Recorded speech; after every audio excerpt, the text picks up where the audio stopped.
All right, I guess we're live. That's it. Hello, hello. All right. So, all the listeners out there, first off, I just want to say Happy New Year's. Here in South Korea, it's a little after 11 o'clock. So, we're getting ready to ring the bell in, just under an hour.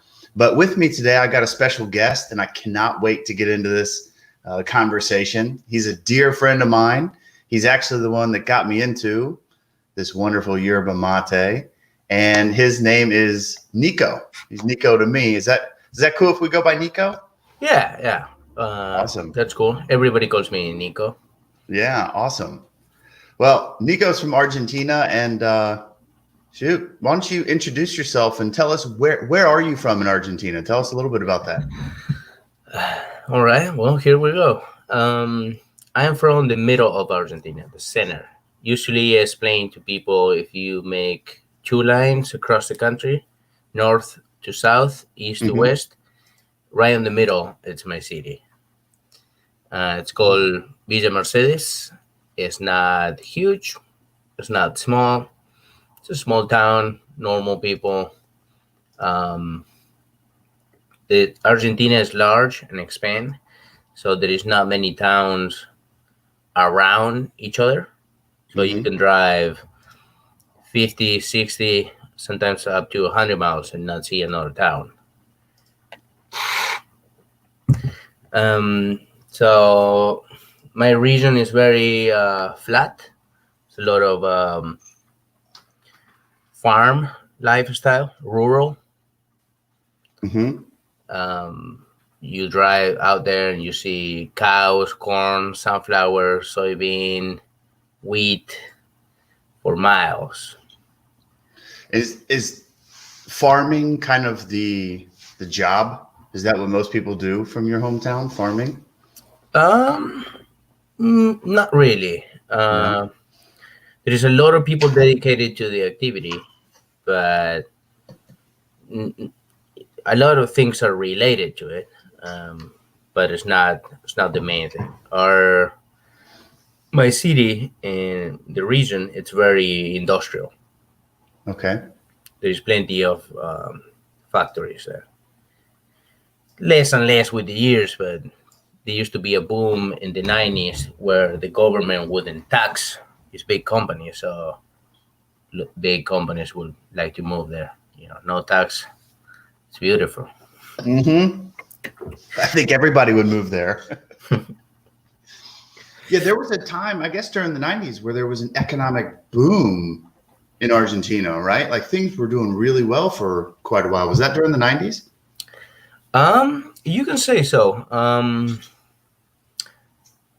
Politics are very complex, and you never, especially in third world countries, you never know what really is going on. And we thought we were doing good because dollar and we have pesos were 1 to 1. Wow. So if you see that and you compare yourself to the world, you think you're Yeah, doing great. exactly. Yeah. But what people didn't know is that they were selling, privatizing most national companies and resources. So they were keeping the 1 to 1, but they were selling the country to maintain that. So, What a shame. well, it's just the way Politics. the world works. Sadly, yes. That is the way the world works. Governments are really willing to sell off the land, the people, send everybody, downstream. Who cares? As long as they get money in their pocket and profit from it. Yeah. The way I see it now that I'm older is that people and the world will find their balance. And being this year, I was stuck in Argentina for 8 months Okay. because the COVID, nobody knew what's going on, no flights, everything shut down, so I couldn't leave. When I could, I didn't know if I should have. You know how it was complicated. Hmm. So I was there for quite some long time, and When was this? Like, what part of the year was this? Were you when you were back home? I went there in January, thinking January. on going back on March, coming back on March, Hmm. and ended up coming back in August. Yeah. Wow. So for people that is active, like me, that I like to think ideas and I like to do things, whatever you are, you will always be thinking, oh, what can I do now? What can I do here?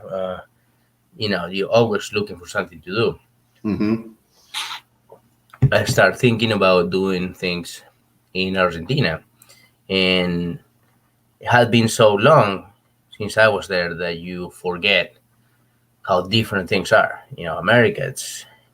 I live in America, people, and Cincinnati area where Jeff is from. Hmm. Things here happen. Whatever you want, if you go for it, you will make it happen, or at Right. least in an easier way. Right. Over there, it's harder.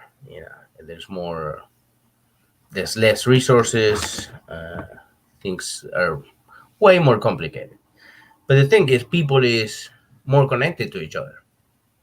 Uh, Uh, so that's how I see how the world balance each other. So maybe you have less material resources, but people has mate, and people knocks on other people's doors and see each other every day and share more things.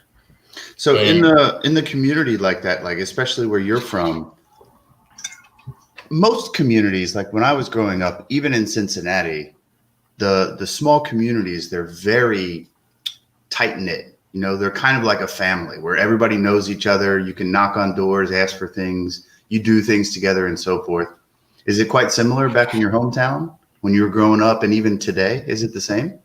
yes, yes, it was and it is. That's what I was trying to say. I think when you have less, people will help each other more and socialize more. I saw it too when I went to Thailand. I saw this is a very poor country, but everybody is amazingly happy. Everybody's with each other. Everybody works with each other. Everybody sharing. Everybody makes the best out of the little they have, and I love that. I love seeing that around the world or wherever I go.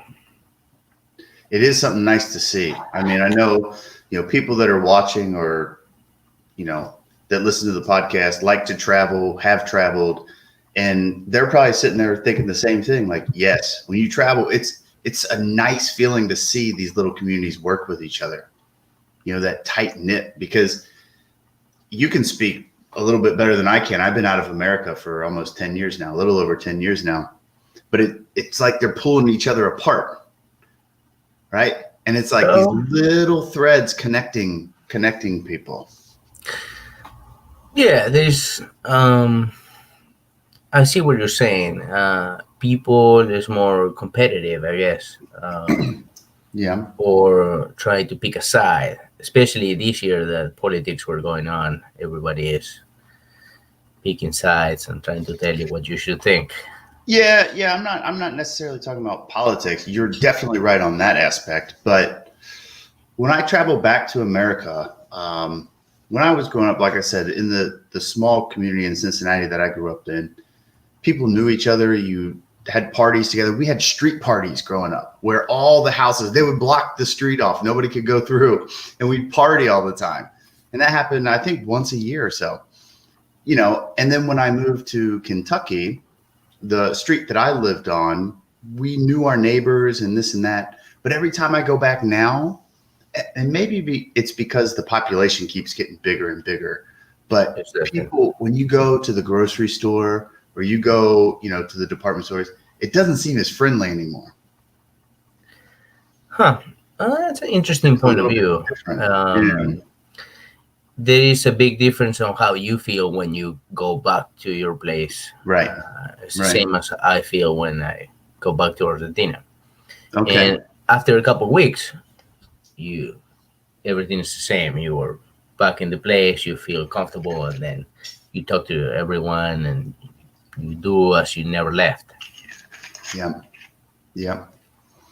Well, talking about Argentina, tell us a little bit, about this drink. I've introduced it a bit, but I mean, it's your culture, it's your thing. I was trying to connect what I was saying about the people balancing and the sharing with the It- mate, but as we always talk, we always go away in different branches. yeah, we'll bring it back. But you're right. How people share things and that's exactly what mate is all about, right? That's exactly what mate is all about. Yeah, tell us about that. Mate is a it's a moment of sharing. You get together with people to drink mate. You drink one, you pass it on, you refill it, you pass it on, and it doesn't matter if there is two people, there's 10 or 20.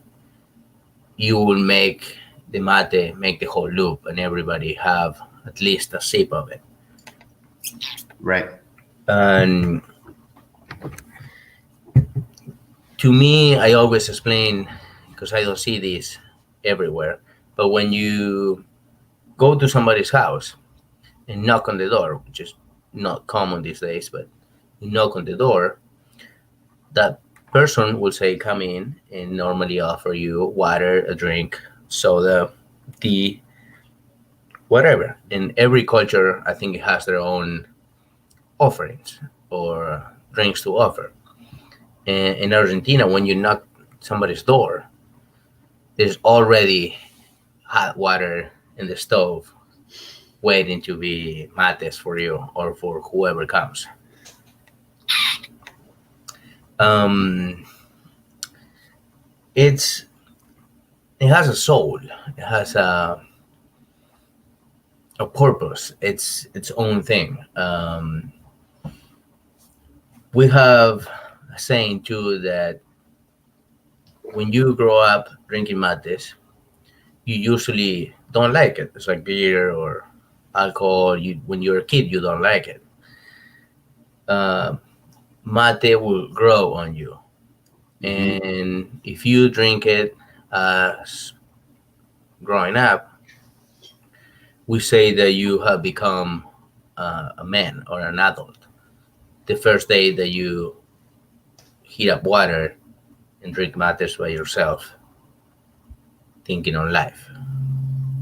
Normally, you share it with people, with friends, but Right. the day that you have the need to drink it by yourself is the day that your mind is busy and you're thinking ahead or as a grown up. Mm. So it's like a coming of age. It's it's a phrase or a saying, right? It doesn't mean it's right or it's accurate. Um, but it's something. It's a phrase that is it's beautiful, and I was trying to explain it, and it might be hard with my translation, my English, or on video. But I just want to transmit that feeling of how big mate is on our life. This is half of my soul is mate. I could go without food, without water, but if I go a couple days without mate, I start feeling sad, and I don't know why, and I just feel like something is missing on me. Mm. And is that instilled in you as you get older? Like, is that something that parents teach the children and then it's just kind of passed down, grandparents, parents, everybody? Is that kind of mentality that this is part of my soul? Is that passed down generation to generation? Interesting question. I think it happens so naturally that you don't realize. It's not that something that you teach. It's just the way it is and the way it happens. And I'm sure when your kids grow up and see you drinking mate, they would like to drink it with you. And That's already started. right, Yes. Oh, exactly. yes. Yeah. And whenever they move out and they don't have you around, they will still drink it because they will think of you, or they will have that incorporated in their daily lives. Mm. And I love that you are loving mate as well. And I think you understand this, because you have to understand how this works in order to, have it on you, or Yeah, to truly embrace it. to truly embrace. Yeah, I have a good friend here in South Korea who he studied in Argentina. Hmm. He studied his TESOL certification, and when he came back, he brought me a gourd, the traditional calabash gourd, Yeah. and I said, I had no idea. First off, I didn't know that he went right away. But when he came back with it, I said, I love this stuff. I've been on this for years. When you guys introduced it to me, so he actually got to experience the culture of it I think he was in Buenos Aires. So he got to experience the culture there. Um, but yeah, when I try to share it with people and when I try to explain it to people, it's kind of difficult. Right? It's not easy. No, it's definitely not easy. And to tell people that this is something shared, that the first thing people do is they look at you like, what? You want me to drink that after you? Yeah. Especially these days, when people are getting sick and this and that, they don't understand that this is jam packed with with nutrients and amino acid and just a whole bunch of health stuff. I'm not going to get into it right now, but jam packed with it. But the significance of coming together and Yeah. sharing this, we Yeah. took it, that buddy that I was talking about, we took it to a Christmas party. He brought it. I shouldn't say we took it. He brought it to the Christmas party, and we shared it with the people there. And some of them understood because we took the circle into the kitchen. We didn't stay in the living room where everybody was because not everybody was drinking it. So we thought, you can't break this circle. So Exactly. Yeah. we took it into the kitchen, and two of the guys that were there really got into it.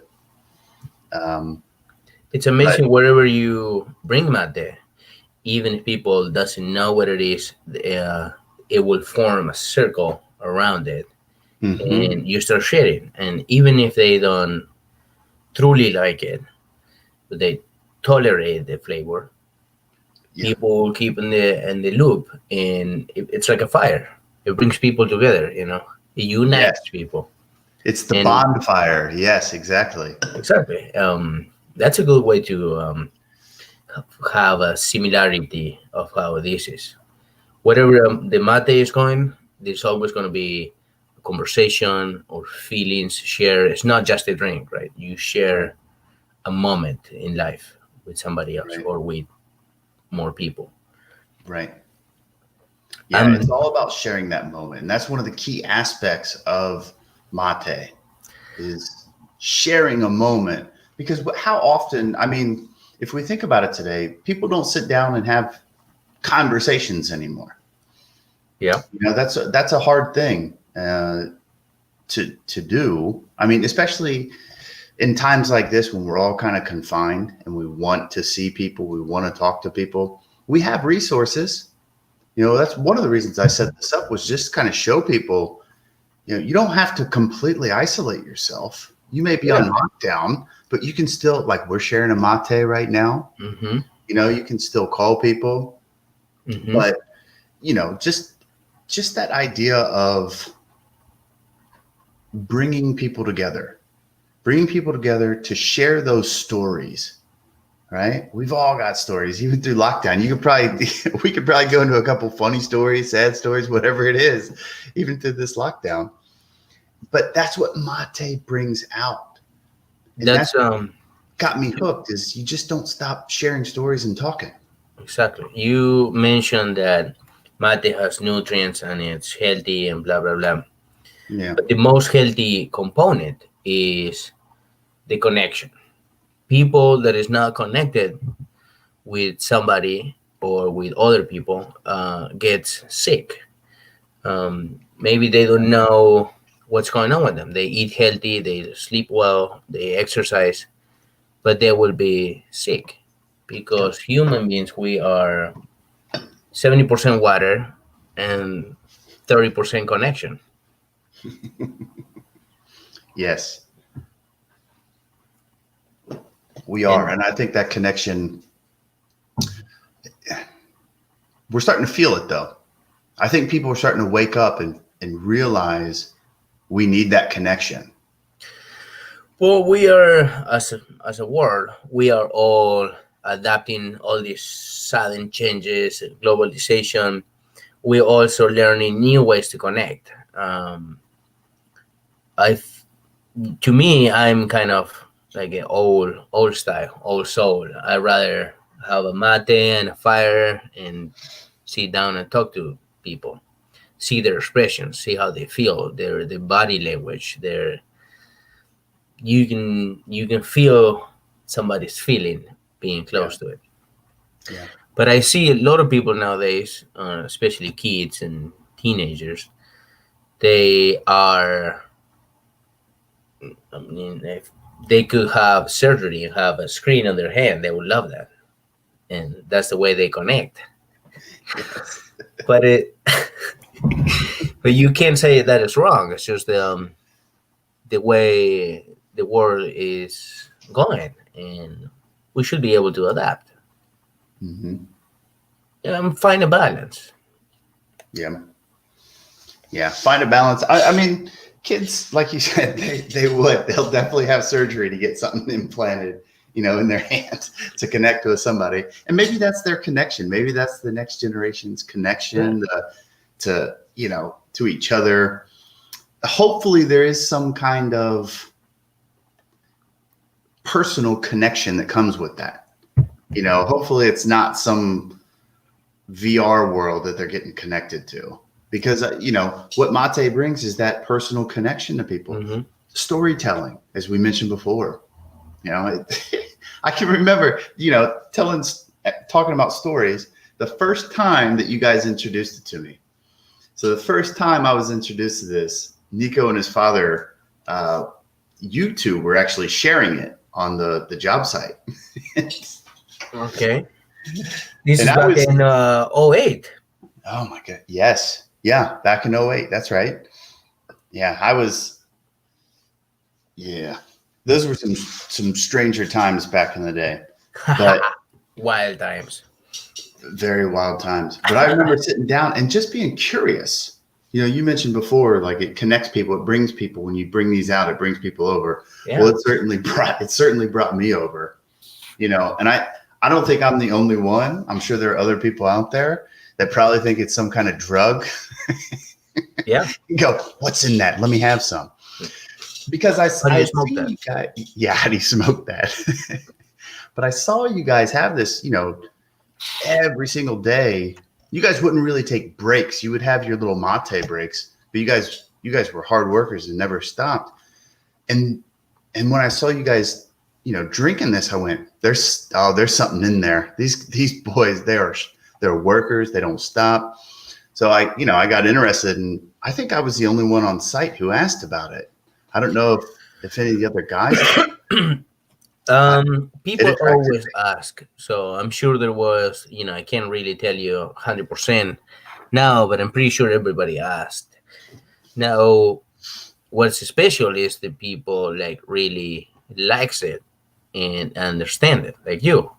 me. You liked it, you understood, and that's how today you're drinking it, and you are doing this wonderful podcast, and you're passing on the spirit of the yerba mate.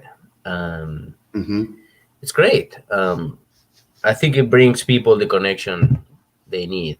And what you were saying that it got your attention.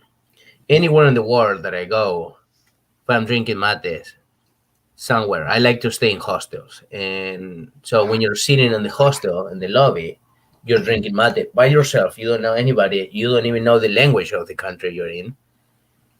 People come to you and ask, "Hey, what is that? Where are you from? Huh? Can I have some? Let me try it." And It's just wonderful. Yeah. Um, I hope people understand what we're trying to say about mate, because I think everybody should try have mate or something similar to it. Yeah. Yeah. And just for the people watching, mate is similar in the sense of coffee. It's an acquired taste. Coffee and beer and all these things, you don't like them the first time you have them. And that may be true for mate. It may not be true. But the way that we're drinking it right now is just a traditional way with a gourd, which I think yours is. Is yours a calabash? Yes.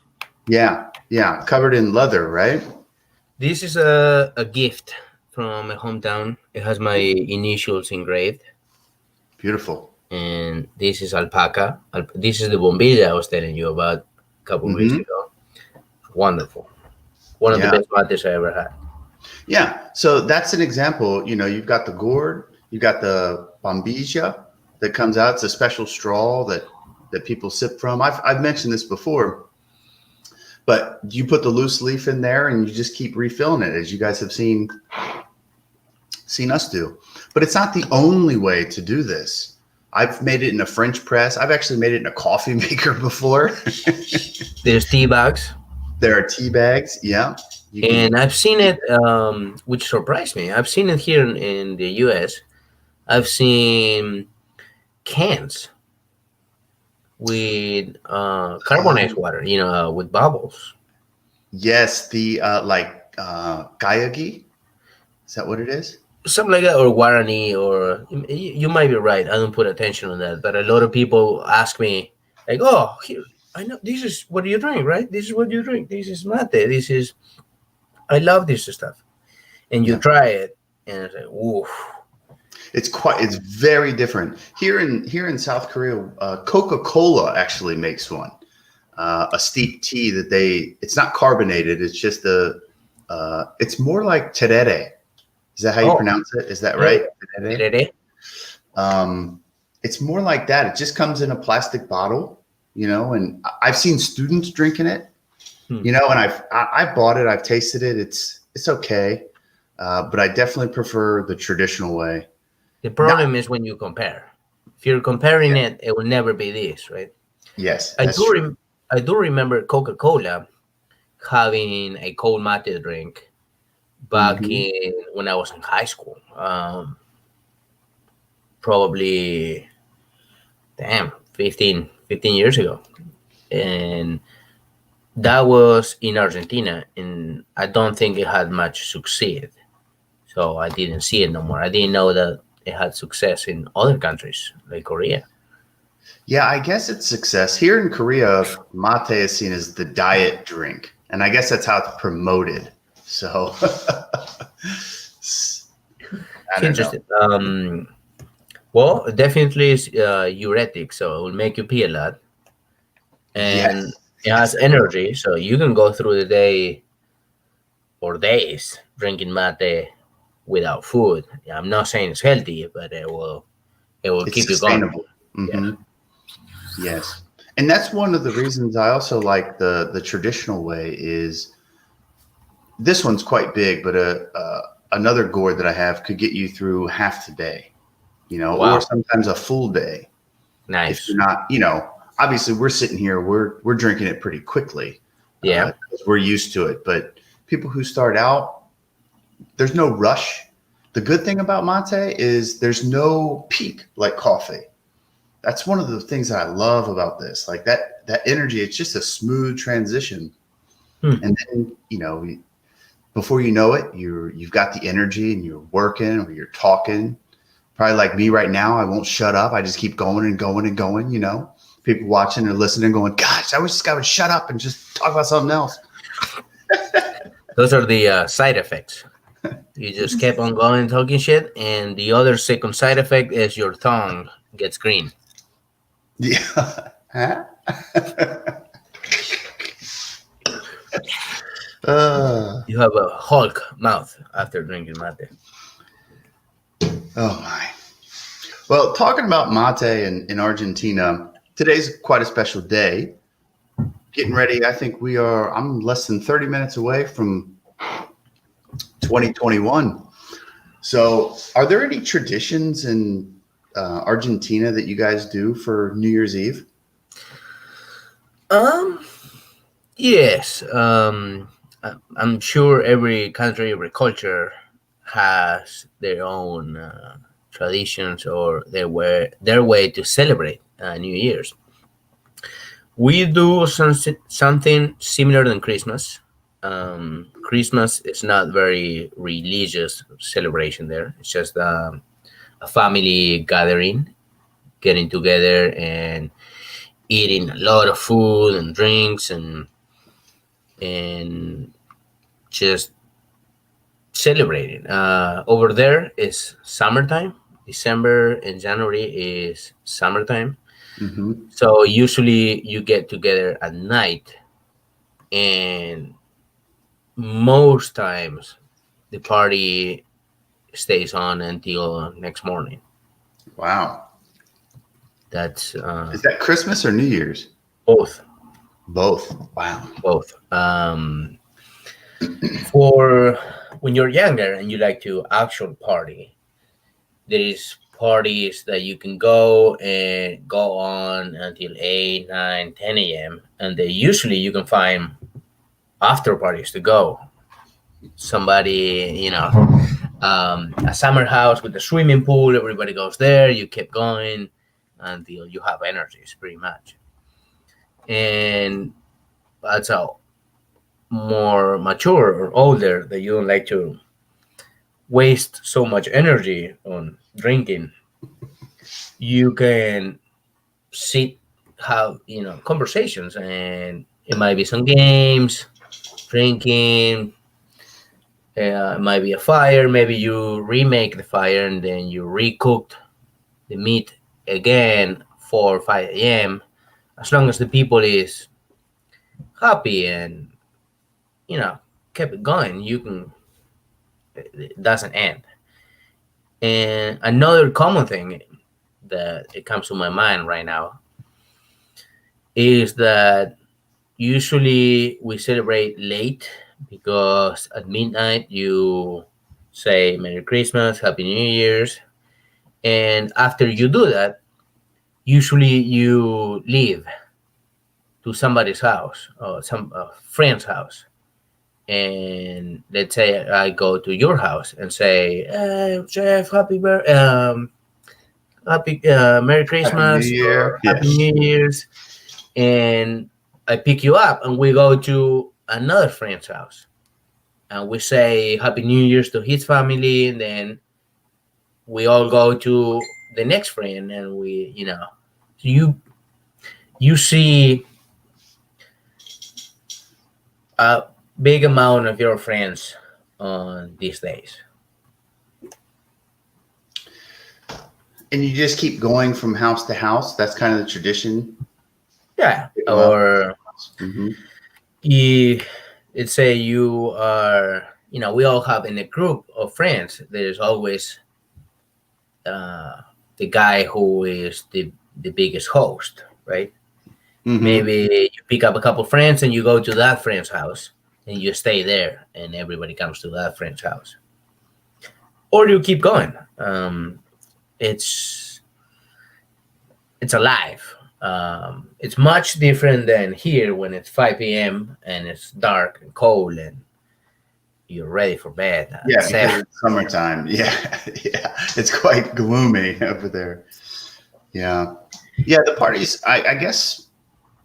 Yeah, when you're younger, like you said, and you just keep partying, you go to the next one and the after parties and stuff. They could go to early morning hours. Here in Korea, they actually went kind of like when I first came to Korea and we celebrated New Year's. People were staying out till 8, 9, 10 in the morning. As They you do? mentioned. Yeah, some people Huh. did. Yeah. So yeah, like for foreigners, you usually went to the downtown area, all the bars, and that's where all the foreigners usually went. And then after those bars actually stayed open till back then, I think it was 4 a.m. Hmm. So everybody stayed there until about 4. And then at 4 o'clock, everybody went for food. I guess you'd call it breakfast, but they had 24-hour shops. People got whatever they wanted. You know, they spend some time eating or drinking. What was cool back then is buy you could buy drinks. Like this is a soju bottle. This is the Okay. Korean traditional drink. You could buy these at the store for about $1, and then you could take it into the restaurant back then. These little restaurants, and people would, you know, have their shots, their drinks, eat their food, and then continue on. Huh. So, That is. yeah, things have definitely changed. You can't take drinks into restaurants anymore. That's stopped. But You know what I've seen? Kind of new here, at least new to me. There's a lot of local breweries around Cincinnati area mhm. blooming. It's like every year you see a new one, and so I've seen the breweries. You can bring your food into their place. Wow, So it's the opposite. You don't bring drinks to the restaurant. You bring food to the brewery. breweries. It's kind of a clever kind of marketing ploy if you think about it. You know, especially for a brewery. If you want to sell food, you gotta build and set up a kitchen, right? Well, Yes. let's not waste money doing that. Let people bring, you know, whatever they want. Let them eat there, and they'll just keep buying drinks. I Mhm. think that's what Korean restaurants were thinking at the time. Like, oh, the drunk people, they'll eat more food, and it's kind of same thing, but with food versus drinks, right? Mhm. So, Well, if there is a market, you can do yeah, it. Uh, that's right. Well, speaking of food, are there any traditional foods you guys drink, either New Year's Eve or New Year's Day? um, usually, you, usually you have entries, which is cold salads or empanadas or deli meat. Mm-hmm. We eat a lot of cured meat, ham, salami, prosciutto, capicola. We eat a lot of that. Cheese table, cheese cuts, Cheese olive, platters. Yeah. and that usually small sandwiches. You know, everything comes to my mind now. Then you have a main, usually hot plate, which will most of the times will be some kind of meat on the grill. Mm. Um, Usually these celebrations are a lot of people in the house, so you can cook a whole pig, maybe a Pig lamb, roast. a Mm. pig roast, yeah, or just simply beef. And then you have a lot of side dishes. Um, it's so hard to name them because it's going to be a full table with a variety of things. Okay. And then you have the sweets. Normally, uh, somebody hosts the party and invites everyone, so everyone brings stuff to the table, right? And normally you will bring an entry and a dessert, or a main dish and a dessert and a drink. So the variety is huge, it's vast. So it's kind of like a potluck where each person brings something a little different. Uh, Normally, yes. Okay. I think gatherings will be around 12 to 20 people normally. Wow. So for a host, that's a lot of preparation, right? That's a lot of food. Yeah. Are those strictly family members, or is that family friends kind of mixed together? I don't think there is a rule for that. Hmm. I do remember growing up a few weeks before the event, the moms or the parents will be discussing which house they're getting together with, and then people say, "Oh, look, I'm gonna bring my girlfriend. I'm gonna bring this friend. I'm gonna bring this family," and sometimes it's more than one family. Yeah, Okay. it depends on the house and your friendship, your relationships. Hmm. How's over there? Yeah, over here it's a little bit different. So what I've noticed talking with people and trying to find out, different traditions, it seems like in the West, whether it's North America, South America, Europe, it seems like most cultures over there have these kind of big family gatherings. Well, over here, in especially in Korea, New Year's Day, like January 1st, New Year's Day, is just kind of your immediate family. Uh, Okay. you spend time together with your immediate family. Traditionally, you eat what's called dokguk. Ooh. Duk Duck is a rice cake. So let me see if I can. I thought it was actual duck. No, so I'm gonna see if I can. Let's do a screen share really quick. I'm gonna try to pull this up. So it's got us on it right now, Hmm. but let's see. I owe you a visit. I really need to go there and share mates with you and eat all these amazing foods that I'm sure. Wow. So can you see that? Yes. So this is Tukguk, and in this picture that I pulled up, this is just for educational purposes. You know, I'm not trying to make anything off this, Mm-hmm. but this the white oval shapes that you see here, that's called duck, Huh. and that's a rice cake. That's a traditional rice Wow. cake, It looks and like a squid. yeah, it does. There are different. Let me see if I can find another one. There are different shapes, like this one. I Huh. kind of make it into a ball, but Nice. it's this rice cake soup with typically vegetables and seaweed. So Mm-hmm. what you can see here is seaweed.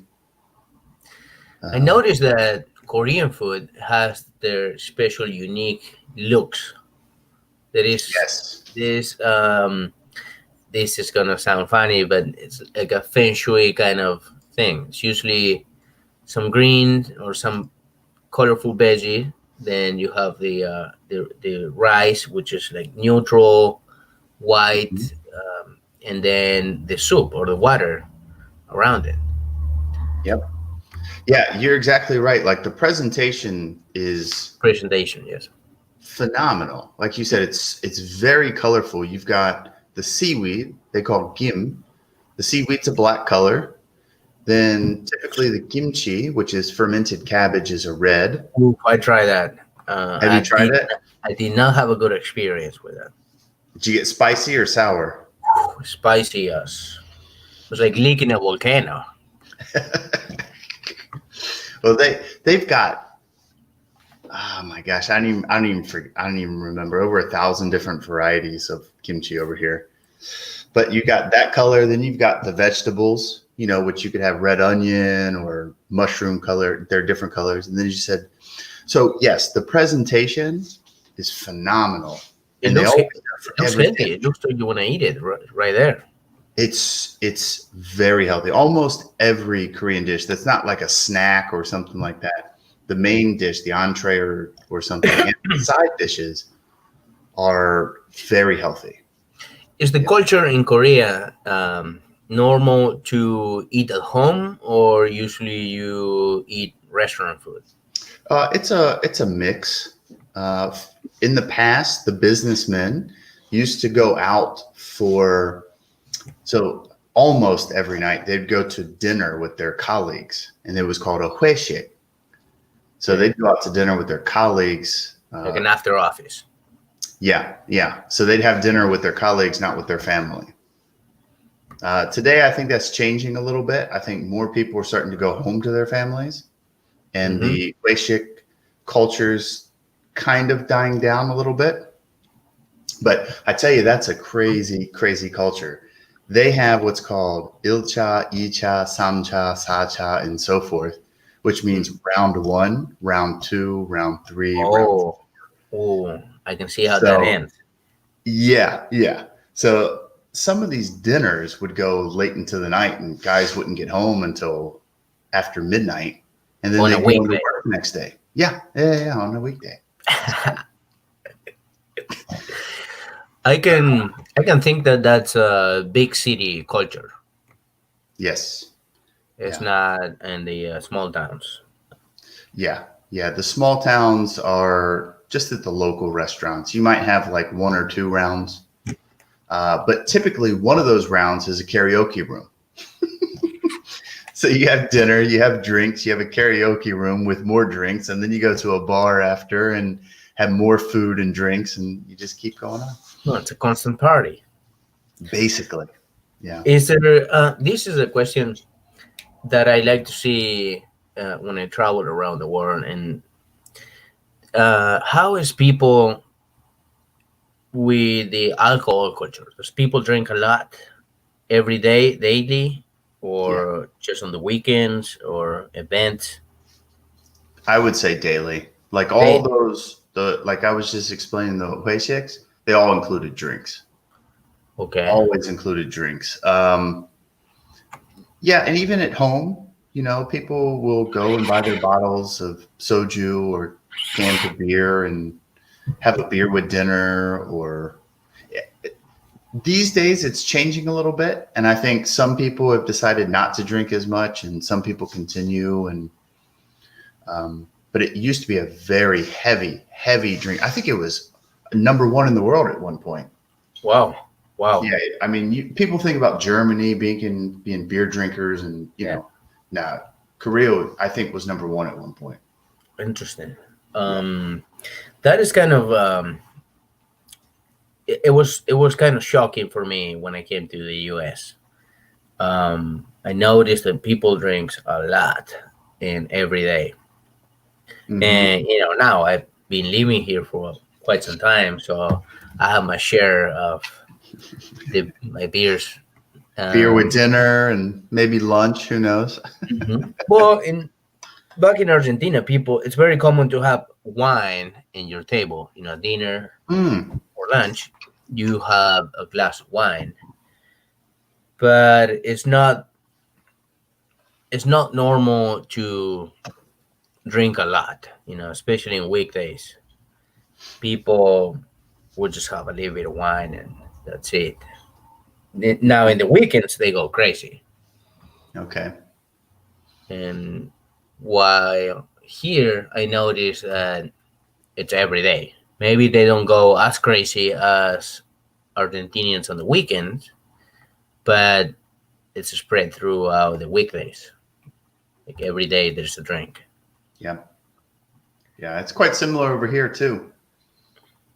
Yeah. Especially with dinners, there's always a drink. I've even gone out to breakfast, on a weekday and seen people drink for breakfast. Yeah, that's I saw that in Europe, in Spain. Hmm. People will have their mid morning or lunch, an earlier lunch, maybe 11 a.m., Hmm. sometimes 10. People will have what what they call tapas. It's like a snack, but Yes. Yeah. Hmm. and they will have a beer in the morning with their snack in the middle of work hours. They'll be Yeah. working. They go take a break. They eat some olives and some cheese, and they drink a beer and go back to work. Yeah, I think there are a lot of cultures that might have done that in the past. I know the U.S. was like that at one point. People could go have a beer during work. They weren't going out to get drunk, Yeah. a beer or something, and then go back to work, or Hmm. a whiskey, whatever. But interesting, yeah. The food and drink culture is really fascinating to me around the world, and how they, like I said, some Koreans drink early in the morning. Now, that may be, I want to just kind of say this because it's not just a random person. That might be shift workers that get off Uh, at 7 o'clock in the morning, and it's their kind of nighttime. Okay. well, Yeah, I've You seen get what I'm that. saying? You get what I'm saying? I've So seen it's uh, I've seen that people getting off work at 6 a.m. and yeah, waiting for the liquor store to open at 7 a.m. too. exactly. Yeah. So it might be those people mostly, but I know there are people on their off day, who go out and have a soju with breakfast or something. So yeah. So do you have a favorite or a top three world's food Ooh, world foods. or something you have tried throughout your life that you can make a top three food Yeah, place? that's a good question. I would say I do. I don't know about putting them in order, like what's number one, two, and three, but Well, three things that would be at top. Huh? doesn't need to be in order. I mean, Uh, I make this question to you, but I don't think I can even do an order. so I would say world foods. The first one that comes to mind is a Turkish kebab. Wow. Okay. Turkish kebab would be number one. That's the meat, the slice, right? Well, yeah. So they're yes, but they're a little bit different. They're actually just meat, like skewers in Turkey. They're a little bit Okay. different. They're not a wrap like a taco kind of wrap that most Yeah. people think. Okay. That's more like a gyro or euro, like the Yes. Greek style. Makes sense. I was Which thinking on that. I was thinking on the big plate they have, and they just slice. yep, yep, Yeah. yep. Which a euro is probably, if not top three, top five foods. Those are delicious too. Euros are nice. Um, yeah, whoever's listening, euro, gyro, however you pronounce that. Um, Korean food. I really love Korean food, to be honest. But there's a pork spine stew Huh. that's called haejanguk. I heard you talking about it in another of your episodes. Yeah, I mentioned it. I can't remember now off the top of my head, but I did mention it before. Maybe I was talking with John, who lives in China. He I used to think it live was here, Sean. Yeah. and yeah, it's they call it the hangover soup. That and yukgaejang, just for the spices. But I so didn't know that when I first had it. But so that's one of my favorites. you're making an excuse. So you're saying tomorrow I'm gonna have the pork spine. Either Tonight, pork spine stew or the spicy stew they call yukgaejang. One of those, yeah. Um, and then number three, top three food. I would probably have to say, for me personally, enchilada. really? Yeah, I really like enchiladas. I don't, Huh. I don't know, with the verde sauce. Okay. That's what I like. And the queso. Where was I? Queso Was deep. it Cancun? Yeah, but they actually put it on top instead of the cheese on top. They put queso cheese on it, and like Okay. I forget where. I want to say Cancun or somewhere in Mexico, Hmm. and I really liked it. I So have a hard time knowing what actual is enchilada. Like I know how it looks, and I might had it a couple times, but I don't mhm. really know what's in it. I I I, I know a it's lot of people loves enchiladas. yeah, it's just a wrapped. You can have chicken or beef inside, and then you there's a sauce that you can make with sour cream and different like homemade salsas. The best. Cut up vegetables and you mix stuff inside, and it's just wrapped. To That's me, all. it looks like a cannelloni. Have you ever tried cannellonis? Catalones? No, no. It's an Italian dish, pasta, Mm, and mm, you have kind of like a crepe. It's like a mm-hmm, tortilla but softer. mm-hmm. Then you have fillings. My family, my grandma, my mom, they used to make spinach and ricotta, which Ooh, is some kind of, you know what ricotta is. cottage, yeah. That would be a veggie one, and then you could have ground beef and onions or You can actually put whatever you want in there. So you wrap it, you finish the wrap, Mm-hmm. you put it on a pan with red sauce or white sauce, depends if it's a veggie or a meat cannelloni, Mm-hmm. and you put it in the oven with some Parmesan cheese on top. Sounds delicious. It sounds, yeah, similar to an enchilada. It sounds, if it's wrapped up, is it wrapped up in a tortilla or wrapped up in pasta? It's wrapped up in pasta. It looks like a tortilla, and I will call it tortilla, but it's not. It's not a Mexican tortilla. It's Mm. more like a crepe. Okay. Okay. Mm. Yeah, fascinating. Food is a fascinating thing. I remember sharing with you. This is funny this time of the year, but I remember last time you came to America. I shared with you a batch of salamis we made. Mm-hmm. Mm-hmm. Well, Good. this year I made deer salami, Dear. Ooh, yummy. and they will be ready in a week. But I have been trying them, and Mm. Mamma mia, they, they are excellent. Yes, You should. venison's fantastic. It's such a good meat. So I, lean. I wish I could ship you some. Oh, I wish you could too, but I don't think you can ship meats. Um, I've seen people do it on vacuum seal package, Mm. but Okay. I might have to send 20 of them for you to get one. Yeah. Well, Nico, I hate to cut you off, but our time's about to end up here. We got about a minute left, so I don't want to Okay. end this conversation. It's too good, but I want to thank you for coming on and sharing all this information with us. And, hopefully people can learn about mate and food and all the other wonderful things. So thank you for your time. Thanks for inviting me, and I love what you're doing and spread the mate culture. Thank you. Salud. Salud. Happy New Year's. Happy New Year's. All right. That does it here for us at Yerba Travels. This is your host, Jeff Hatter, signing off.